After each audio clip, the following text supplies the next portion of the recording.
Hello everyone, in this video I'll be translating and summarizing the latest Urdu broadcast by Imran Riaz Khan to make it accessible for our English-speaking audience. Let's go through the key developments and insights in Imran Riaz Khan's words. The situation in the tribal areas of FATA is quite serious. The public in Waziristan protested on their own. In Khyber Agency, people went out and protested, and in other areas, Pakistanis are protesting. The Pashtuns of the tribal areas now believe that an operation is being carried out against them. When I travelled through many areas of Khyber Pakhtunkhwa and spent a lot of time there, I didn't find even one person, whether from ANP, the People's Party or PTI, who supported the operation. All the people I met said that the operation is leading to the massacre of our people. We suffer losses, our lives are lost. We are also financially harmed, and in return we get nothing. Since the creation of Pakistan, operations have been carried out on us repeatedly. Through these operations, money is earned, dollars are made, foreign masters are pleased, and the world is fooled, but we get nothing in return. Our lands are taken from us, our resources are seized, and our loved ones are taken away. They repeatedly talked about this, and they were not ready to trust Pakistan's military establishment in any way. The people of the tribal areas don't want any operation in their regions. Now, the protests that have occurred are a severe reaction from the public. There have been large-scale protests. In this regard, Murad Saeed tweeted, in which he represented the Pashtun public. He said that the wrong policy of pushing Khyber Pakhtunkhwa into a new war and the return of terrorism was labelled as propaganda. Murad Saeed had also spoken to me about this, and he had informed the establishment and repeatedly warned in 2022 that, as part of a planned design, certain terrorist groups were being pushed into Khyber Pakhtunkhwa. Through them, the situation in Khyber Pakhtunkhwa would be worsened, and then a large force would be deployed in the name of operations. Murad Saeed had said this, but at that time it was labelled as propaganda.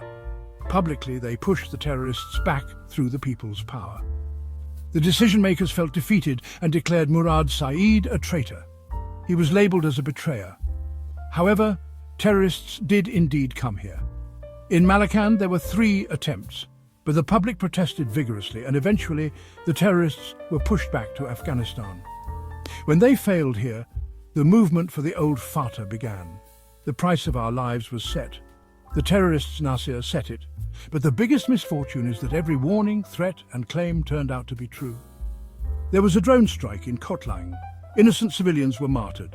The decision-makers launched a campaign to label them as terrorists. We told the world that they were not terrorists. They were innocent people from the Gujar community of Swat, but the mafia in power and their media accomplices tried to portray them as terrorists. As drone attacks increased, our own army continued to attack its own citizens in the name of public interest. Houses, playgrounds, elders and children were killed indiscriminately in the name of public interest. Every time a new narrative was created. Sometimes they said children and civilians were not terrorists. Other times they claimed that the Taliban had carried out the drone strikes. But the question arises, if the Taliban had carried out the drone strikes, whose orders were they following? Even members of the peace movement sent messages saying that not only had their lands been made tight for them, but drones were also following them in the sky. If they start attacking drones, it will be said that they are fighting the state and are terrorists. If they remain silent, every voice raised for peace will be silenced one by one. So, this is the current situation in Khyber Pakhtunkhwa. The people, well, they want peace. And what else do they want? They want the right to live. They want their children to go out and play in safety, just like children in Rawalpindi and Islamabad do when they play. Parents in cantonments feel safe when their children go outside to play. Similarly, the people of Balochistan and FATA also want their children to be safe when they play outside, and honestly, they don't want to live in fear. Attacks happen, children are martyred, and sometimes an attack takes place on children who are playing. And sometimes it is said that someone else is responsible for the attack. Now, a new drama is starting. The 18th Amendment has been passed, FATA has been merged, but there is still an urge to become part of a bigger game. Therefore, bypassing the provincial government and elected representatives, they are planning to launch a new experiment in the name of the old local system. The aim is to seize control over the land under the guise of a new war or operation.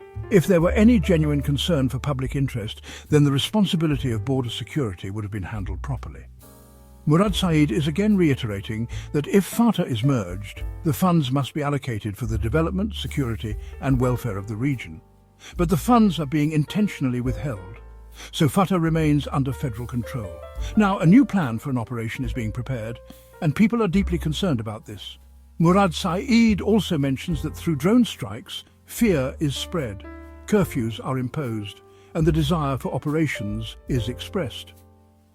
The new system being established under these names is a deceptive strategy. He asks, where is the experience of managing these areas? If you think that by declaring another operation, you can again drive us out of our homes, then that is your mistake. This is not 2008 anymore. The people are watching, and they know that when the state focuses on other fronts, peace returns to FATA. Bad conditions arise only when the establishment gets too involved in this area.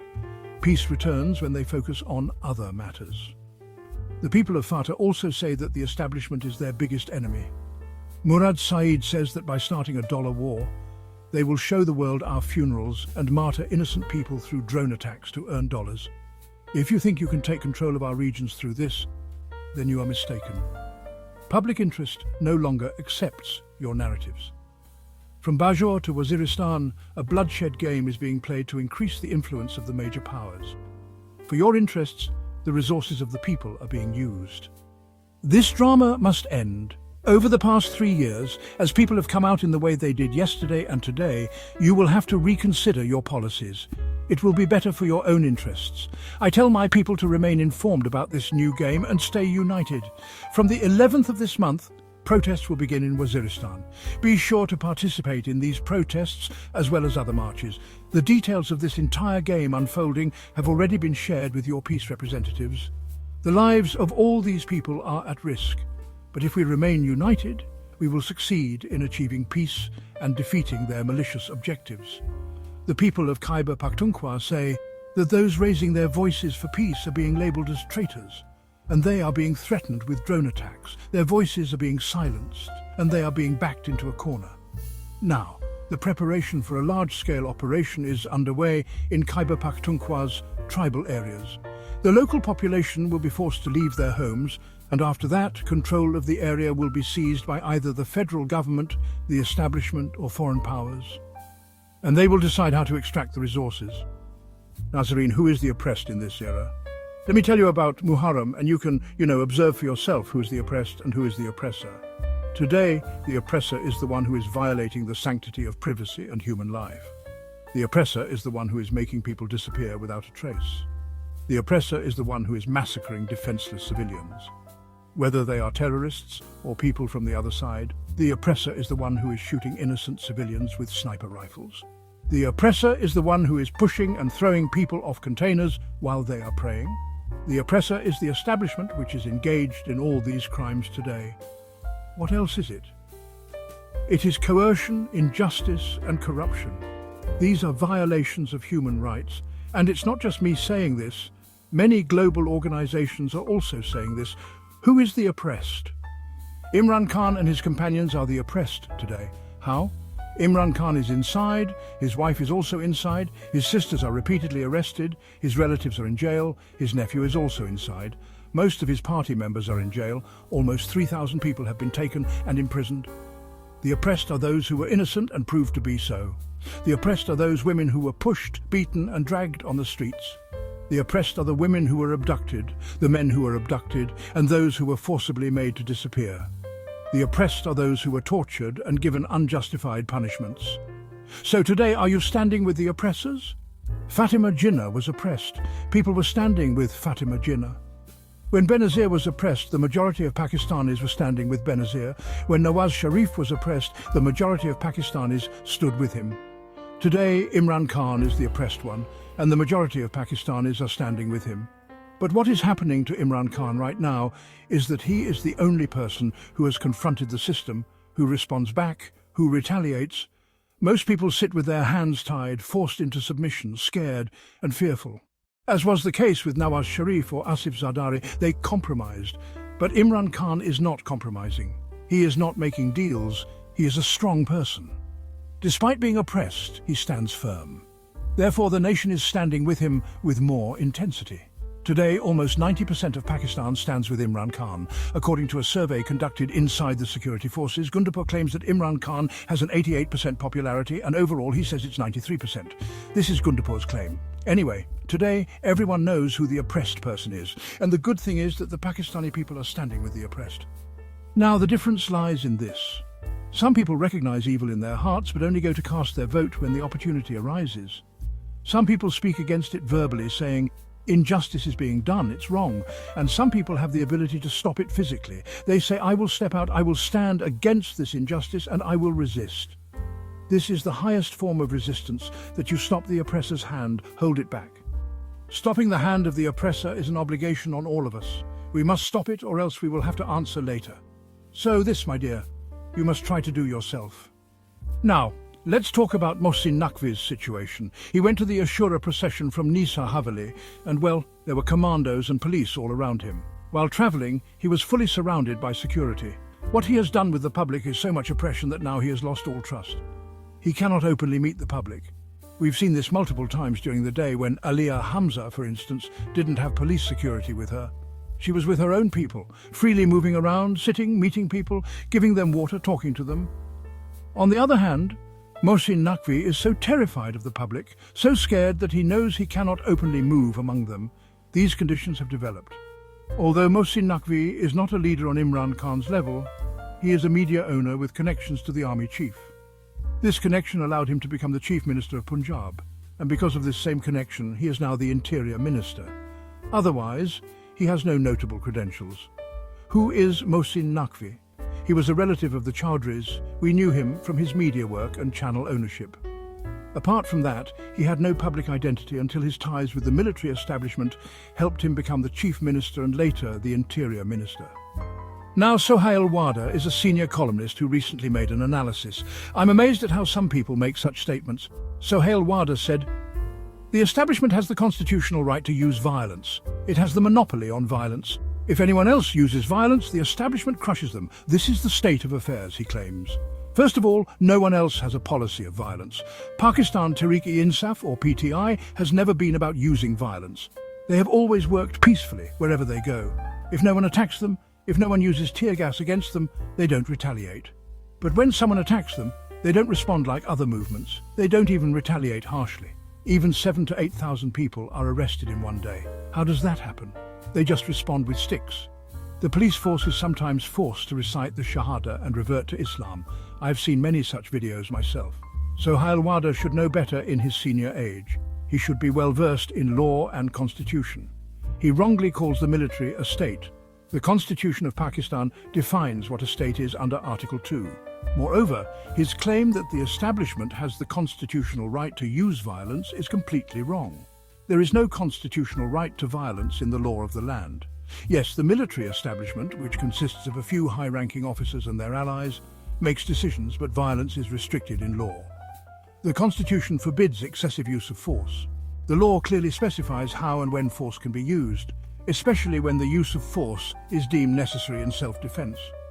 Now let's talk about the privatization policy of the current government, which has failed miserably.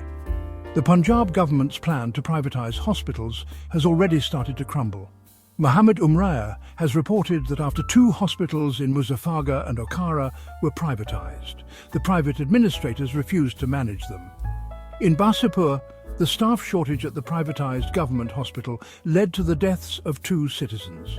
The main question is why privatize public hospitals? The people have already been stripped of their health cards, and now they will be running to private hospitals for treatment. Poor people will have nowhere to go for free healthcare, and once they reach government hospitals, they will realize those are privatized too. Poor people can't even afford basic treatment, yet the elite will continue to receive care in Europe, the United Kingdom, and other developed countries. In Sindh, the situation is also not much better. Recently, buildings collapsed in Karachi, and despite 2 days passing, authorities have failed to extract bodies from the rubble. Different political parties like PPP and MQM are blaming each other, but the people are suffering. Pakistan's biggest city is in chaos. Additionally, the federal government's debts have reached an all-time high of 7,645 billion rupees, a new record. This means the current government has borrowed more in the last 3 years than was borrowed in the first 75 years of Pakistan's history. 43,000 billion rupees up until 2022, under Imran Khan's administration. Since 2022, they have borrowed another 33,000 billion rupees. If they continue at this rate, they will double the national debt within a year. All of this has resulted in Pakistan's economy plummeting to new lows. Investors are leaving the country in droves.